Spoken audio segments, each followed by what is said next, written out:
Still watching Report Desk Africa, and now to another really sad event, still in Africa. Ugandan police said on Monday that 20 people had been arrested for suspected collaboration with the notorious militia group blamed for last week's grisly attack on a school near the border with the Democratic Republic of Congo. Now, grief-stricken Ugandans were on Monday burying more victims, while other families were still desperately hunting for news of their loved ones or facing an agonizing wait for DNA tests on some of the students who were burnt beyond recognition. Now, the authorities have said that 15 people from the community, including 5 girls, were still missing.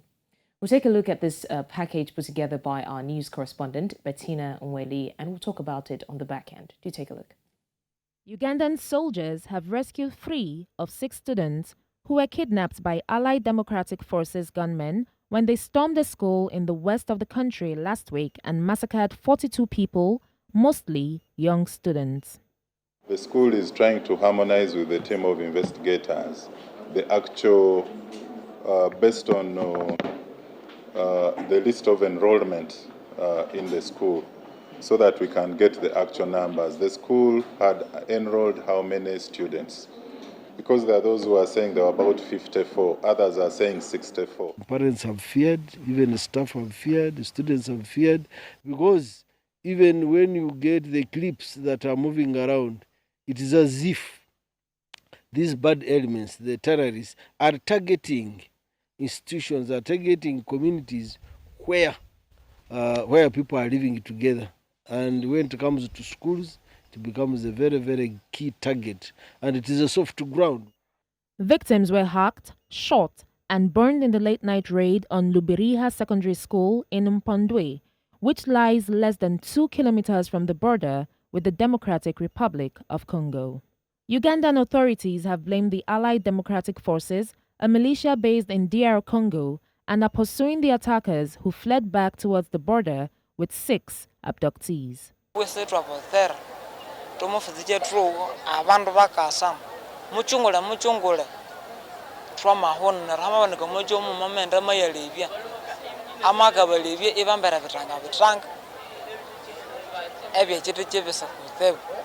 Amalangira banene shambundu banene shesururu na mpanga narama samatu bara tibano buju atangezwe nigetikipa tripe atine bantu balana bepanga narama na chinabu wati ebana mukongo tukulyambo muchungu leo naraba ndekirila sanga masasi kwa madiri sono kwa lui na rutoma chimo kwa shanjengu troma bisa mahese troma itinda hese naroma namu ya troma umeye abala bakala sangira masasi ersasi ya mamu hambe na nemula kati abo jomo simunyiwe trikaye na rutuba mabane munangulu yelo nemuwana ebane mulasangana madise muliya bime bene muwana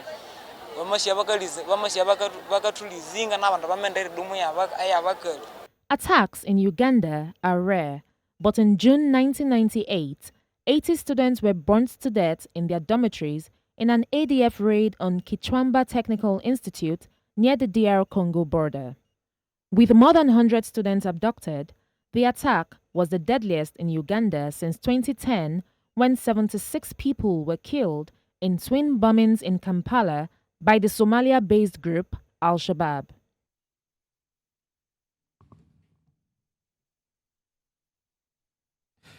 And that's a very, very sad one, because I think the last time Uganda experienced such a bad occurrence was about over 20 years ago.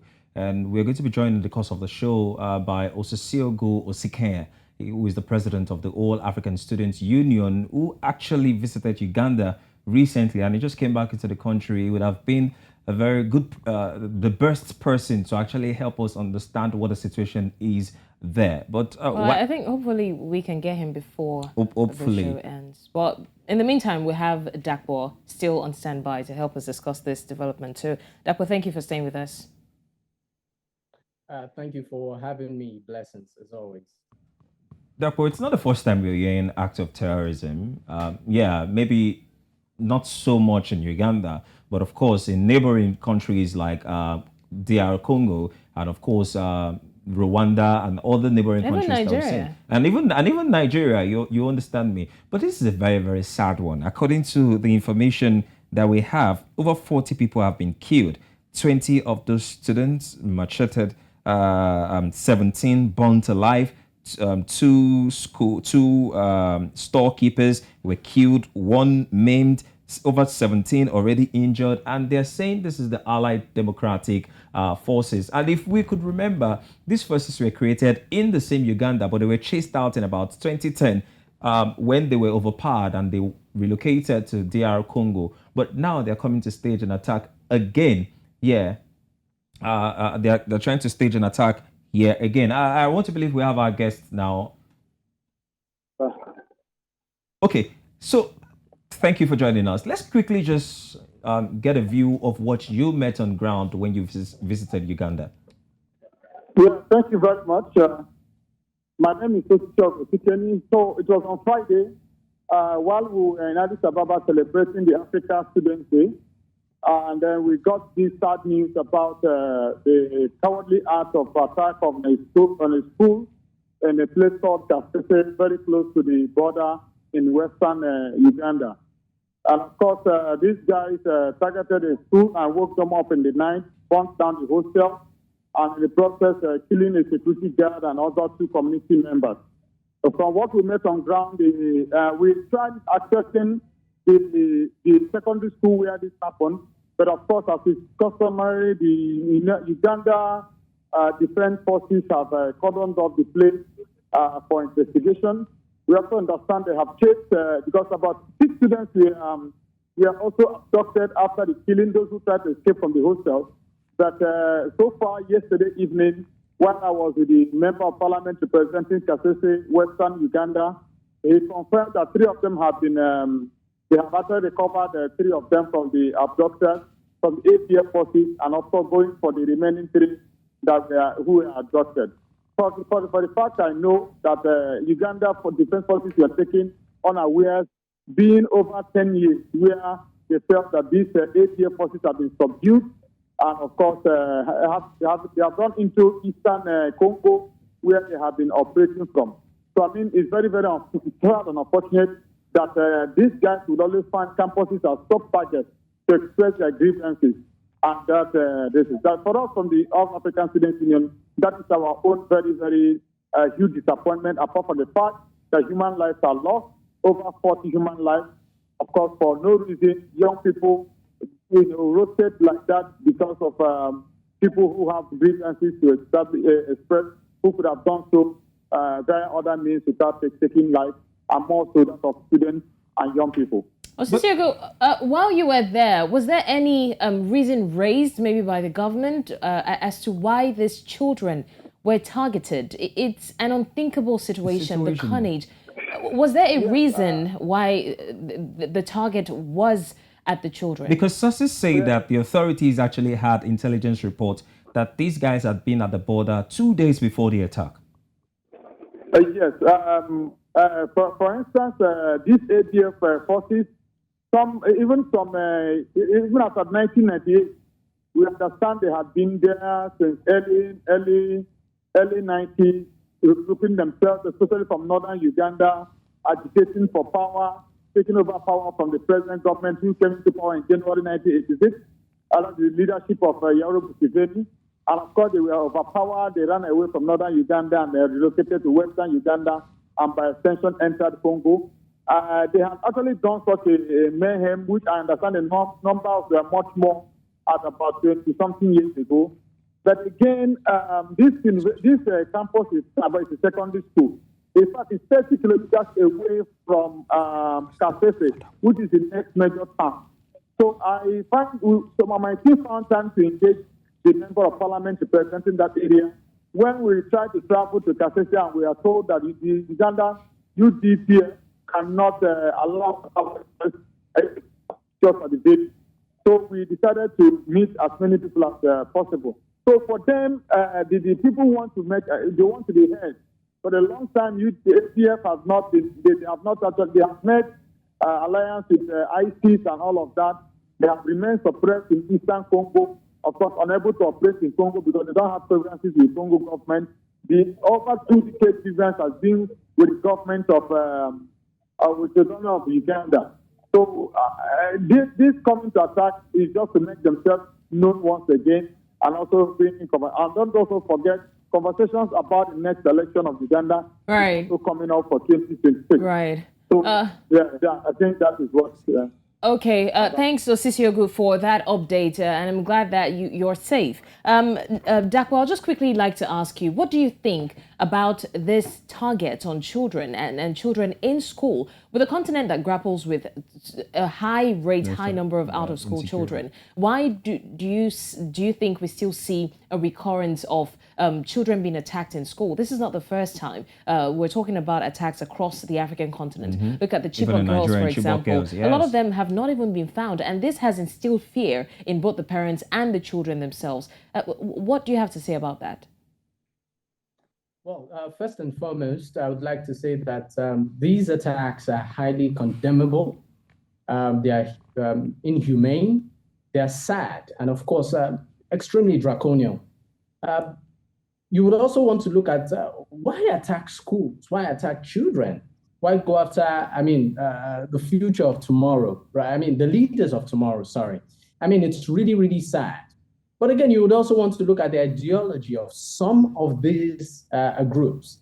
For instance, the Boko Haram will tell you that they are against Western education, and for that reason, maybe schools become their prime target, right? For some of them also is for recruitment purposes. So you have child soldiers, foot soldiers, who are children, who are minors, who they can, of course, put at the front line of the battlefield, knowing fully well that should they, meet up with opposition, should they see resistance, there are international laws that protect, children. And you want to, as a soldier, you'll hardly see soldiers open fire on children, because they're usually at the front line. So, when you look at the motive of some of these people, you would want to say it's really, really, really sad. And because also schools are massive recruitment grounds for people of this particular intention. And I think for me, it also goes on to ask questions when it comes to leadership as regards the willpower of leaders to really solve the issue. So we see most of the time, at the international level, a lot of talks, a lot of so-called alliances, but with little or no results, right? You see some of the sophisticated weapons these militias, these gangs, these groups use, and then you ask yourself, are they able to have access to these weapons or even afford them? These are really, really key questions. That really needs to be asked. Thank you so much, Dapo. Osisiogu, I'll just get your final thoughts on this. From what you saw on ground, do you think the Ugandan government have enough resources or personnel? Of course, I heard they're working in conjunction with also the DRC and so many others to actually get justice for these people, for the victims, and of course, secure the arrest of these militias. Osisiogu, do I still have you there? Yes, I'm here. Hello?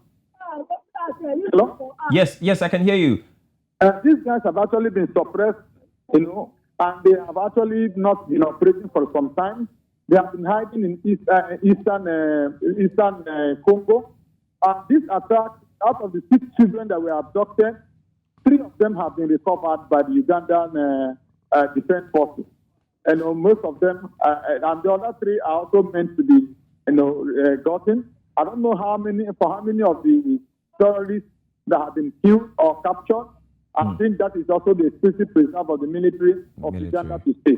I think Uganda has the capacity to quell this crisis. Of course, in conjunction with the trans-border agreement they have signed with Congo, to be able to enter Eastern Congo to deal with these guys. All right. Or in terms of on paper, what is needed to do this is actually on ground. But we need more of intelligence gathering and to be able to deliver the rescue. Thank you so much, Osisiogu, and thank you, Dapo. Thank you, gentlemen, for joining us on the show today. We really appreciate your contribution. Blessings. Thank you for having me. Thank you. Thank you, Dapo. Thank you, Osisiogu. There's not much left to say. Not much left to say at all. Hopefully, they'll get to rescue the 3 students and, of course, get justice for the victim. Quickly, we'll go on a short break, and when we come right back, we'll take the forecast in a very, very short break. We can take the forecast, but of course, the show remains Report Desk Africa every Thursday, same time, 5 p.m. do not always take your time to join us, and you will get the latest of African stories. And I am Niyi, Omoniyi. My name is Blessings Mosugu. Have a lovely day.